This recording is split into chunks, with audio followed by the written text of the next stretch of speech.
गीता में श्री कृष्ण ने बुद्धिमान व्यक्ति की पहचान बताई है।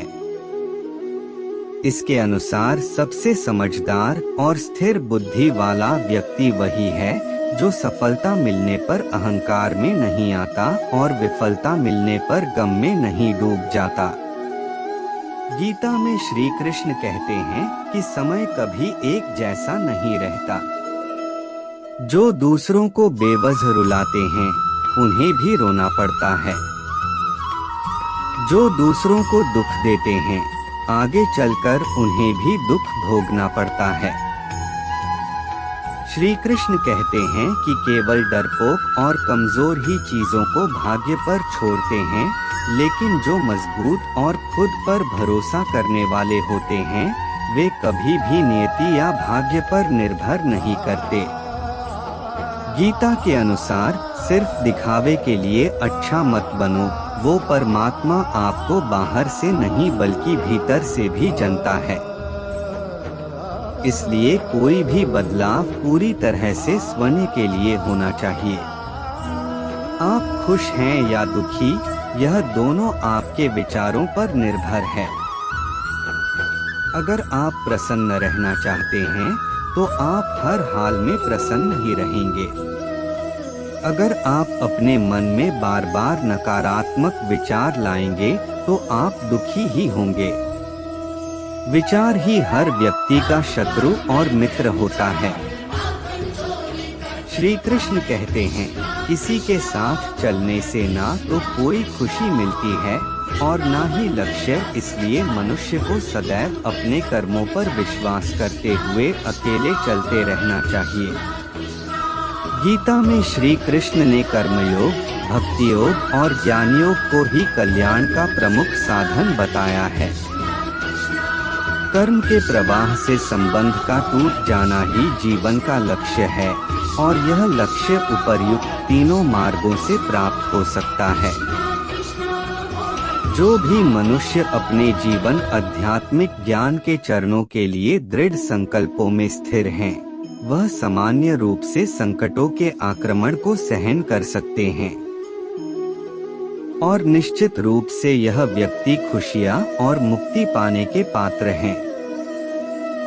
भगवान या परमात्मा की शांति उनके साथ होती है जिसके मन और आत्मा में एकता हो, जो इच्छा और क्रोध से मुक्त हो, जो अपने खुद के आत्मा को सही मायने में जानता हो। मैं सभी प्राणियों को समान रूप से देखता हूँ, ना कोई मुझे कम प्रिय है ना अधिक। लेकिन जो मेरी प्रेम पूर्वक आराधना करते हैं वो मेरे भीतर रहते हैं और मैं उनके जीवन में आता हूँ। सन्निहित आत्मा के उन्नत का अस्तित्व है, अविनाशी और उन्नत हैं। केवल भौतिक शरीर तथ्यात्मक रूप से खराब है, इसलिए हे अर्जुन लड़ते रहो। तुम उसके लिए शोक करते हो जो शोक करने के योग्य नहीं है और फिर भी ज्ञान की बातें करते हो। बुद्धिमान व्यक्ति ना जीवित और ना ही मृत व्यक्ति के लिए शोक करते हैं। कभी ऐसा समय नहीं था जब मैं, तुम या ये राजा महाराजा अस्तित्व में नहीं थे, ना ही भविष्य में कभी ऐसा होगा कि हमारा अस्तित्व समाप्त हो जाए। हम जो देखते हैं वो हम हैं और हम जो हैं हम उसी वास्तु को निहारते हैं। इसलिए जीवन में हमेशा अच्छी और सकारात्मक चीजों को देखो और सोचें। अपने परम भक्तों जो हमेशा मेरा स्मरण या एक चित्त मन से मेरा पूजन करते हैं, मैं व्यक्तिगत रूप से उनके कल्याण का उत्तरदायित्व लेता हूँ। जो व्यक्ति आध्यात्मिक जागरूकता के शिखर तक पहुँच चुके हैं उनका मार्ग है निःस्वार्थ कर्म। जो भगवान के साथ संयोजित हो चुके हैं उनका मार्ग है स्थिरता और शांति। बुरे कर्म करने वाले सबसे नीच व्यक्ति जो राक्षसी प्रवृत्तियों से जुड़े हुए हैं और जिनकी बुद्धि माया ने हर ली है, वो मेरी पूजा या मुझे पाने का प्रयास नहीं करते।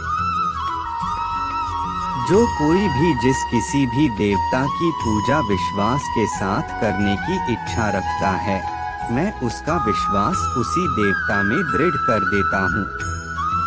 मेरी कृपा से कोई सभी कर्तव्यों का निर्वाह करते हुए भी बस मेरी शरण में आकर अनंत अविनाशी निवास को प्राप्त करता है।